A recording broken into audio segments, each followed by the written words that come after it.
দর্শক আসসালামু আলাইকুম, গুড মর্নিং। এখন যাচ্ছি কাজের সন্ধানে। আমার গ্যারেজ আছে, সেখানে যাচ্ছি। সবাই দোয়া করবেন। আজকে ফজরের নামাজটা পড়তে পারিনি, টের পাইনি, তাই মনে কষ্ট লাগছে। তাই যাচ্ছি কাজের সন্ধানে। আমার সাইকেল, আমি। দর্শক, অলসতা ভালো নয়, আমরা অলস করে শুয়ে থাকি, কিন্তু আমি ফজরের সময় উঠে নামাজ পড়ে আমার কাজের সন্ধানে চলে যাই। আমার পিছনে চাকার লিক, তো লিকটা এই জন্য আর কি সাইকেল চালাতে পারছি না। আসসালামু আলাইকুম।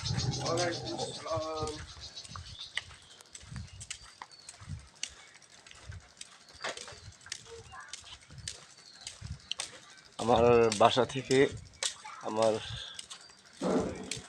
গ্যারেজে যেতে 5 মিনিট সময় লাগে।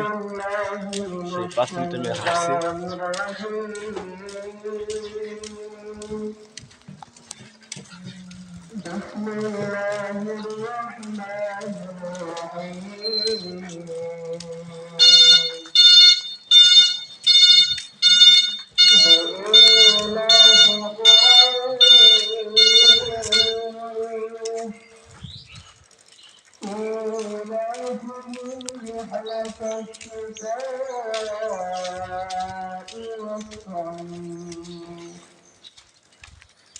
এক হাত দিয়ে হ্যান্ডেল ধরা।